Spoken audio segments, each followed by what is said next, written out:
Selanjutnya kita akan mengaji kitab Ihya Ulumuddin juz 2 ya. Sudah sampai bab As-Sani ya, tentang adabus sama'i yang sudah dibahas beberapa kali. Penjelasan minggu lalu sudah disampaikan soal dalil-dalil yang membolehkan sama, ya, yaitu mendengarkan seni, ya istilahnya seni musik lah, itu seni suara. Minggu sebelumnya ya, membahas tentang pro kontra. Itu ulama-ulama fikih menganggap sama itu haram, tapi ulama tasawuf tidak. Itu. Nah, malam ini kita akan melanjutkan ya. Saya agak loncat-loncat karena pembahasannya hampir ada kesamaan gitu ya. Kemudian saya ambil hal-hal yang penting ya, yaitu masuk pada bab As-Sani asarus sama'i wa ada bihi. Bab yang kedua membahas tentang asarus sama, itu pengaruh mendengarkan seni suara.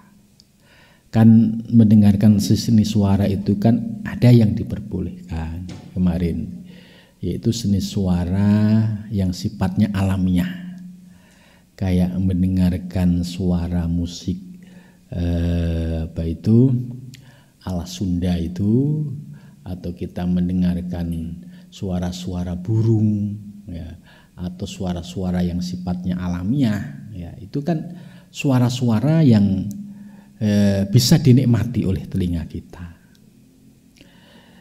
Tapi kalau terkait dengan seni suara yang ada erotisnya, yang ada syahwatnya, ya semua sepakat itu haram. Itu jangan sampai nanti ada alasan dia ya boleh tuh dengerin musik gitu, nonton dangdut misalkan. Yang dimaksud di sini ya musik-musik religi yang bisa membangkitkan ketaatan dan mahabbah dan kerinduan kepada Allah. Ini yang diperbolehkan. Jadi ada nilai positifnya gitu. Iklam, ketahuilah ya, anna awwala darajatis sama'i fahmul masmu ya, bahwa pertama kali derajat ya sama ya, mendengarkan seni suara itu fahmul masmu, yaitu pemahaman masmu. Masmu itu isim maf'ul, apa yang didengar ya, yang didengar itu apa. Wa tanziluhu ala makna yaqaulul mustami, dan makna-makna yang bisa dipahami oleh mustami. Ini misalkan gini, kalau kita mendengarkan lagu-lagu ya bimbo lah, kita orang Indonesia ini kan ada contoh itu lagu bimbo itu. Nah, itu termasuk lagu-lagu yang kriterianya masuk religi ya. Jadi bisa menyadarkan, bisa mendatangkan introspeksi. Atau lagu-lagu sholawatan ya, yang menggetarkan hati, menumbuhkan kecintaan dan mahabbah kepada Kanjeng Nabi ya. Ini juga termasuk ya, wang tanzilhu ala makna yaqaulil mustami. Terus juga ada syair-syair atau puisi-puisi para sufi yang didendangkan melalui musik ya. Saya masih ingat ketika di Oxford ya, sekitar tahun 2009-2010 itu melihat pertunjukan seni musik di mana puisi-puisi sufistiknya Syekh Muhyiddin Ibnu Arabi itu dibarengi dengan musik gitu. Jadi musikalisasi ya. Ini juga menarik gitu. Dan ada juga tarian-tarian sufi ya, seperti yang sering kita lihat ya, itu markasnya ada di Turki sana. Itu contoh bahwa musik-musik yang orientasinya itu memiliki manfaat ya, bisa memberikan efek positif ya kepada kepada mustami ya yang mendengarkan. Kemudian ada efek hatinya itu gumbrigah ya, bahasa Jawa, sadar. Kemudian ada semangat baru, kemudian ada kerinduan, ada mahabbah. Lah ini yang seperti ini di dalam penjelasan Imam Ghazali ya sangat direkomendasikan gitu. Summa yusmiru al-fahma al-waz. Ya, setelah kita mendengarkan makna-makna kayak lagu bimbo itu, kemudian berbuah pada pemahaman dan kemudian rasa yang di dalam dirinya itu mengalami sebuah proses, itu akhirnya menemukan inti-inti pesan-pesan yang disampaikan itu. Termasuk menarik, saya itu dulu tertarik dengan ini musiknya, lagunya Dewa ya, Ahmad Dhani, yang terkait dengan sufistik ya, seperti ande surga dan neraka itu istilahnya tidak ada. Kira-kira kita masih menyembah Allah enggak ini? Ini sebenarnya ya kajian-kajian tasawuf ini. Dan sementara ini kebanyakan orang beribadah itu kan, satu pengen ngejar surga, dua takut neraka. Ini rata-rata orang awam itu seperti itu. Kalau sufi kan tidak. Kalau sufi ya ibadah ya semata-mata karena Allah, bukan karena surga, bukan karena neraka. Karena surga dan neraka itu adalah makhluk. Nah, Dhani itu membuat lagu itu, dan itu sangat menarik ketika awal-awal saya belajar tasawuf itu. Andai surga dan neraka itu tidak ada, kira-kira kita masih nyembah Allah enggak sih? Nah, di sini akan terlihat. Kalau niatnya nyembah Allah karena pengen surga takut neraka, ya pasti kecewa dia. Ya, padahal ini niat yang salah. Nah, ini istilahnya hanya memberikan motivasi. Cuma akhirnya kebablasan sampai tua, akhirnya niatnya ibadah hanya untuk ngejar surga aja gitu. Padahal ini ibarat anak itu disuruh beliin permen nanti tak kasih duit gitu. Nah, kemudian motivasi ke anak-anak, orang tua, kamu kalau sholat nanti masuk surga loh. Ini hanya untuk memotivasi. Tapi setelah dia mulai rajin sholat, ya disadarkan sholat tujuannya bukan untuk surga loh. Ya, surga itu makhluk. Enggak boleh juga karena takut neraka. Neraka juga makhluk. Terus untuk siapa? Ya karena Allah. Ya, pemilik alam semesta, pengatur alam semesta. Kalau niatnya lurus, pasti kita bisa mendapatkan fasilitasnya. Fasilitasnya apa? Ya surga. Ini kalau niatnya lurus, pasti akan diberikan fasilitas yang dimiliki oleh Allah. Tapi kalau niat kita salah, ya, yaitu hanya untuk surga, ini kan sebenarnya syirik, karena surga ini hamba kan ciptaan gitu.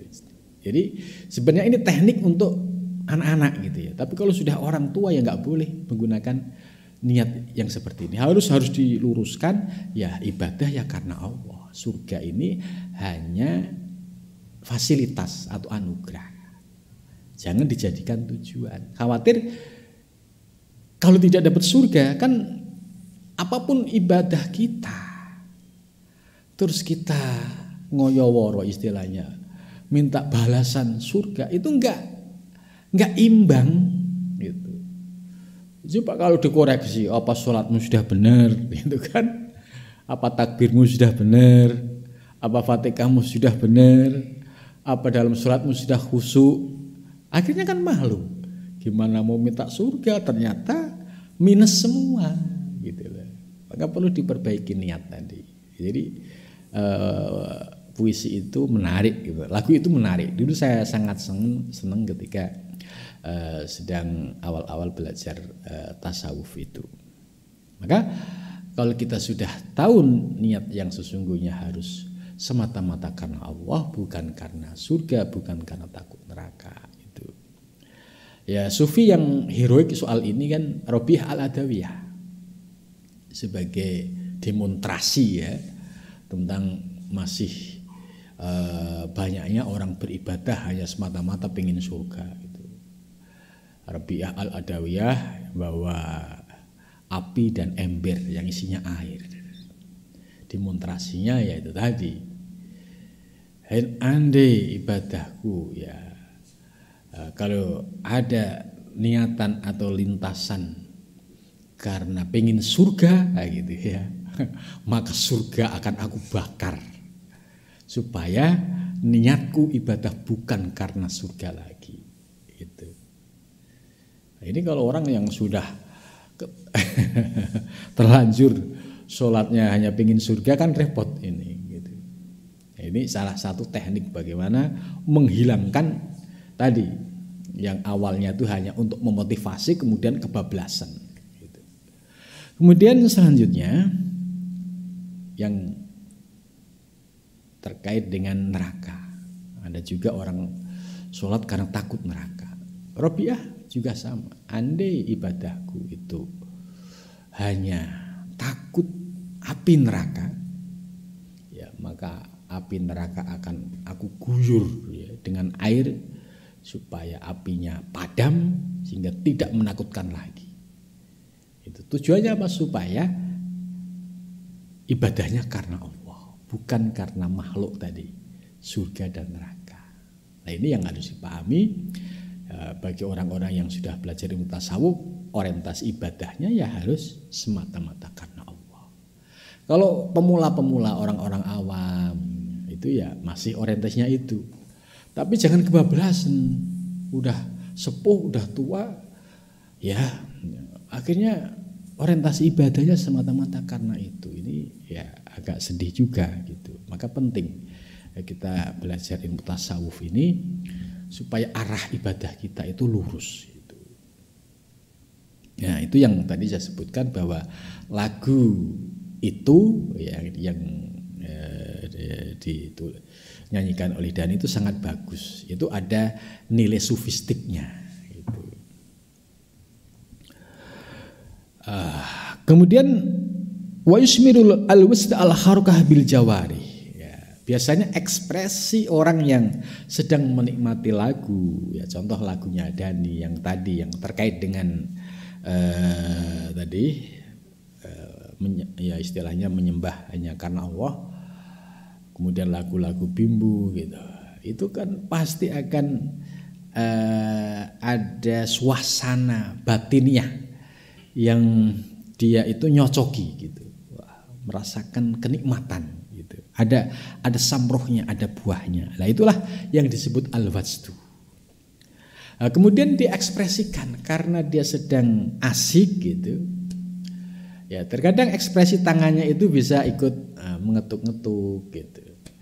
Kalau di tarian sufi itu ekspresinya itu dengan cara muter, tapi tangannya dalam kondisi ahad itu, esa itu. Ini sebagai ekspresi dari wajd yang dirasakan di dalam batiniahnya. Maka orang-orang yang memahami ya, makna-makna tarian sufi ini sesungguhnya bagi orang-orang yang sudah paham itu ada kedalaman makna-makna sufistiknya itu. Jadi ekspresinya seperti itu. Fal yangdur fi hadil maqamah, maka lihatlah fi hadil maqamah, pada makom ini as-salasati yang 3. Ini makom al-awal, makom yang awal fil fahmi, yaitu terkait dengan pemahaman. Wa huwa yahtalifu fi tilawi ahwal mustahmi. Pemahaman terkait pemahaman ini Ada perbedaan setiap keadaan mustami, orang yang mendengarkan. Itu.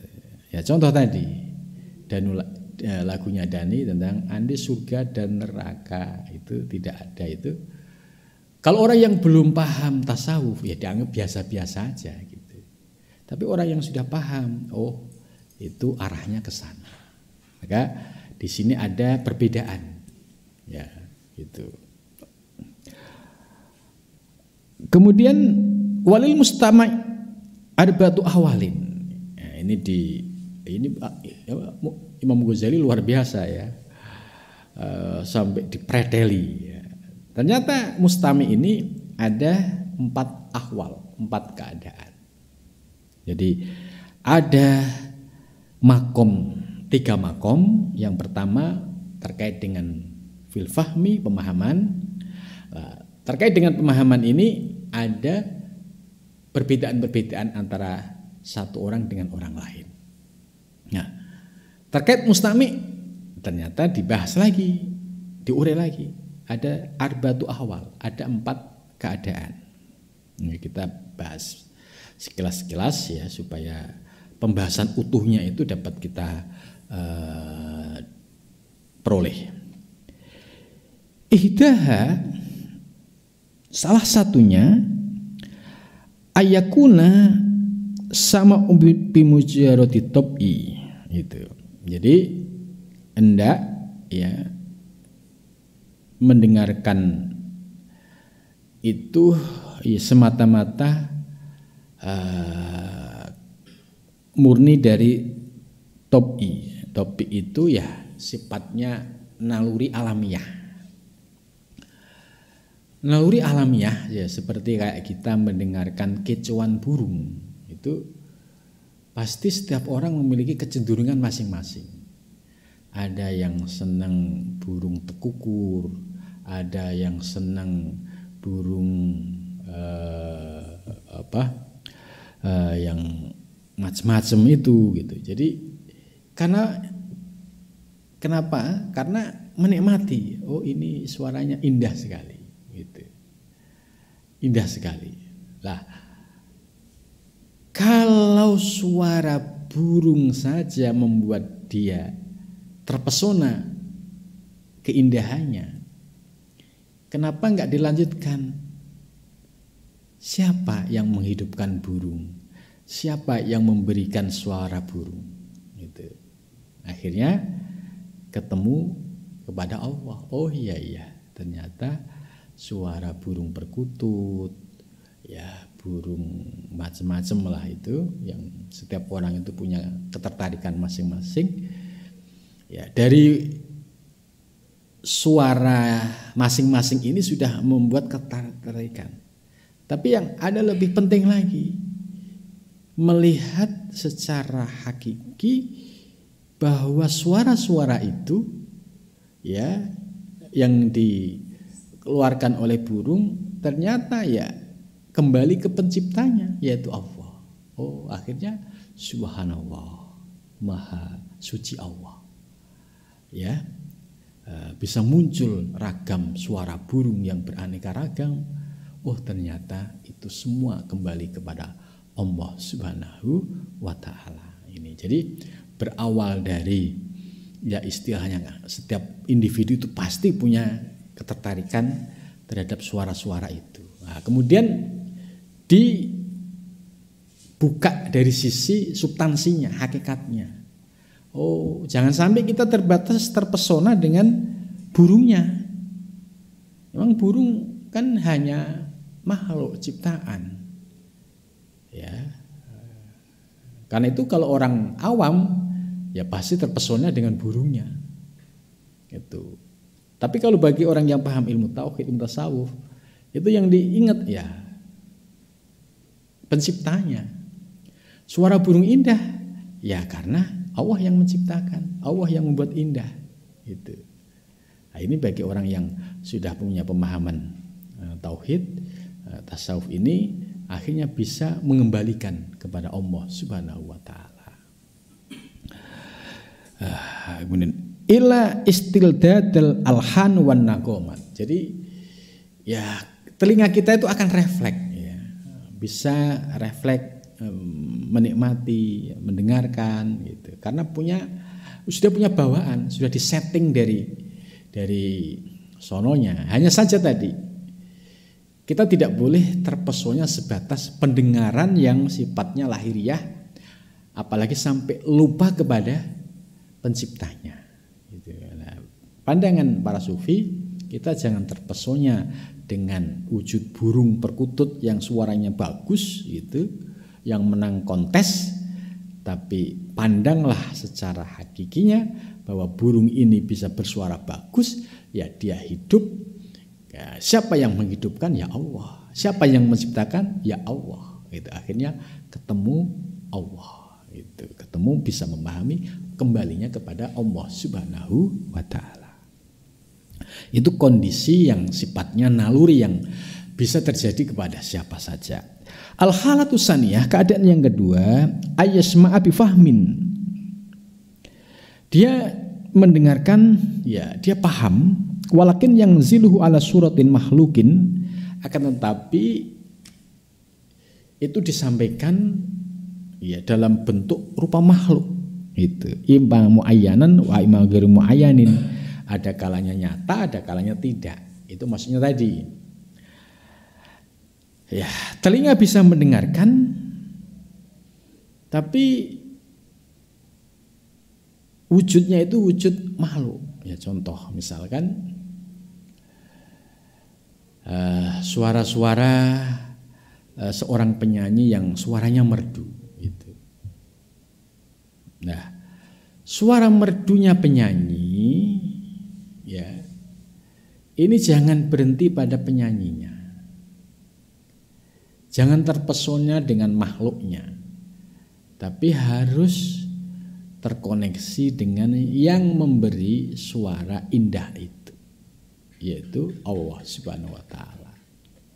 Maka ketika sudah bisa terkoneksi dengan yang memberi suara indah itu, maka kita akan semakin bisa menikmati kata subhanallah, maha suci Allah. Itu sekalipun wujudnya, yaitu di sini disebutkan, yaitu as-sabab wa huwa sima'us sabab, yaitu mendengarkan nyanyian anak muda itu. Kemudian wa arbabus sahawat, dan yang memiliki sahwat. Nah, ini yang terkait dengan sahwat ini harus menjadi perhatikan. Kalau kemudian berubah ya menjadi tarikannya ke sahwat, ya contoh misalkan lagunya bagus, tapi kemudian dinyanyikan oleh seorang perempuan yang erotis, yang mengundang syahwat. Ini akhirnya jatuh kepada syahwat, kepada nafsu, dan ini menjadi ilatul hukminya berubah menjadi haram. Gitu. Ya, kalau di Indonesia ini ya musik-musik ya jenis dangdut gitu loh. Itu artinya berubah menjadi haram karena ya dinyanyikan oleh wanita, kemudian di situ ada erotisnya. Ini yang menyebabkan haramnya.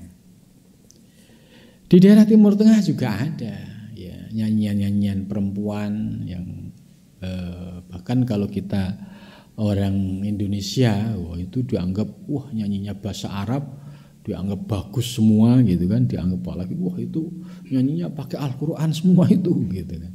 Padahal itu nyanyian-nyanyian asmara gitu. Dan dinyanyikan oleh seorang wanita yang kasful aurah. Itu. Nah, ini secara hukum fikih ya ini haram. Gitu. Bagaimana hukum tasawuf? Karena ini sudah ada potensi sahwah yang dominan, maka nanti ya sahwatnya yang akan muncul. Dan ini tidak bisa menambah tadi mahabbah, kerinduan kepada Allah Subhanahu wa Ta'ala. Itu ya, ini yang harus dipahami.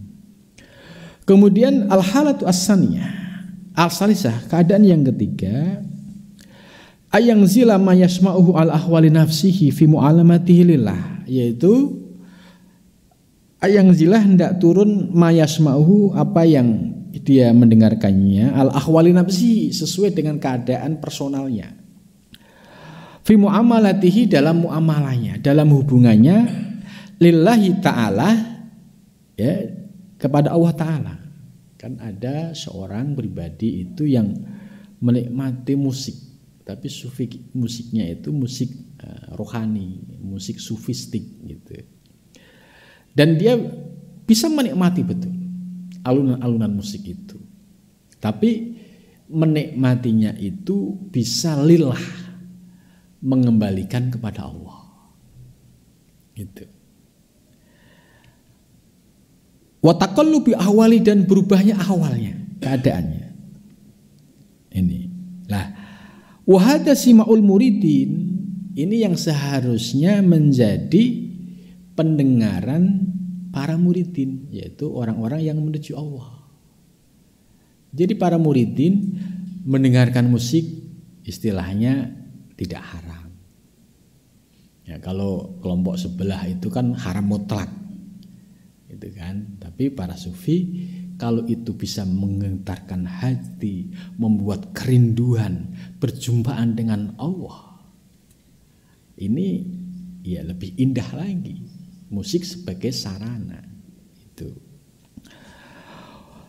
La siyamal mubtadiin, ya, luweh-luweh itu, apalagi para pemula itu. Maka di Turki itu ya ada istilahnya kelompok-kelompok musik sufi. Ya, mungkin di sana ada tradisi yang seperti itu. Tapi pasti ada penjelasan soal nilai-nilai sufismenya, nilai-nilai spiritualnya di balik musik itu, supaya murid tidak tergelincir hanya sebatas dohirnya, tapi ada makna batin yang diperoleh dari mendengarkan musik-musik itu. Fa inna lil murid la mahalata muradan wa maqsuduhu. Ya, bagi seorang murid ya sudah keharusan, yang penting itu adalah tujuannya. Wa maqsuduhu ma'rifatullah, dan maksud seorang salik itu tidak ada lain kecuali ma'rifatullah, mengenal Allah. Gitu kan. Coba kita tadi mendengarkan suara perkutut, gitu kan. Coba kalau kita pahami dengan ilmu tauhid, terus kita kembalikan, ini akhirnya ma'rifatullah, kita mulai mengenal, oh iya ternyata hakikatnya suara perkutut ini ya kembalinya kepada Allah Subhanahu wa ta'ala. Begitu juga yang lain. Jadi ini yang harus dipahami. Seorang murid mendengarkan musik ya tidak ada lain, itu tujuannya wa maqsuduhu ma'rifatullah ta'ala wa liqa'uhu. Nah, ini pertama mengenal, yang kedua liqa'. Liqa' itu perjumpaan. Perjumpaan antara seorang pecinta, al-muhib, dan al-mahbub yang dicintai. Tentu ini sebuah kerinduan yang mendalam antara al-asyik dan al-ma'syuk. Al-asyik itu ya pejalan, al-ma'syuk yaitu Allah Subhanahu wa ta'ala. Itu. Jadi ada kerinduan. Maka sangat merugi kalau ada orang hidup kok enggak ada kesengsem hatinya ingin berjumpa dengan Allah tuh. Ini ya musibah sebenarnya. Padahal Allah di dalam ayat Al-Quran sudah memberikan tawaran gitu. Wa man kana yarju liqa rabbih.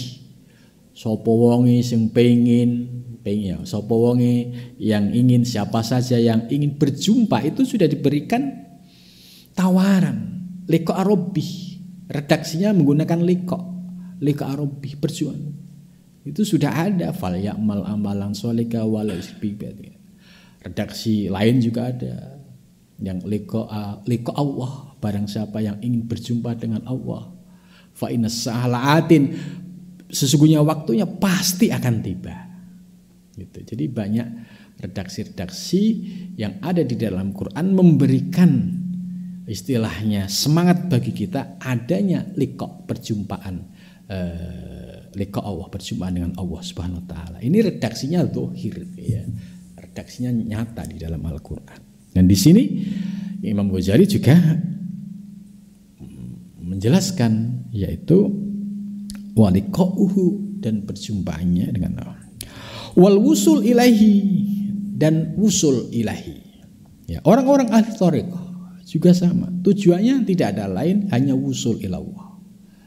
Ya, tidak ada tujuan pengen sakti, ya, tidak ada tujuan nanti bisa punya karomah, bisa bolak-balik ke umroh haji setiap saat gitu, tanpa harus bayar. Nah, kalau punya keinginan seperti itu, ya istilahnya masih jauh gitu.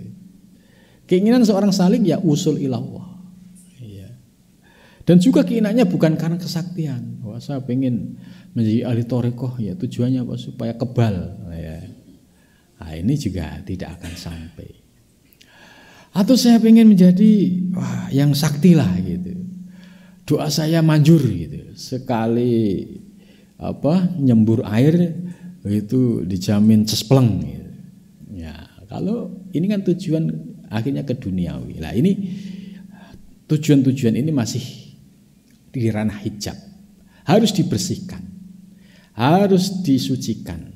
Semata-mata tujuan seorang salik, seorang ahli thariqah hanya usul ilallah. Tadi ma'rifatullah yang pertama, yang kedua liqa'uhu, berjumpaannya, dan yang ketiga usul ilaihi. Dengan cara apa?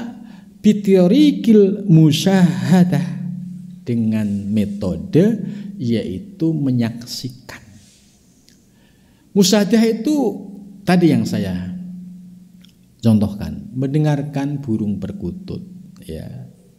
Telinga mendengar secara lahiriah, tapi batiniah kita mampu mengembalikan kepada penciptanya yang hakiki, mampu mengembalikan kepada Allah. Nah, ini namanya musyahadah. Itu. Jadi bitoriqil musyahadah, bisirri, dengan sir rahasia. Itu. Kalau latihan suhud musyahadah kita itu bisa istiqomah, ya, dalam keadaan apapun itu akan memperoleh sir rahasia-rahasia. Wakasfil gitu, dan tersingkapnya tirai yang awalnya itu terpesona hanya sebatas burungnya, itu akhirnya lambat laun pelan-pelan bisa memandang keindahan suara penciptanya, yaitu Allah Subhanahu wa taala.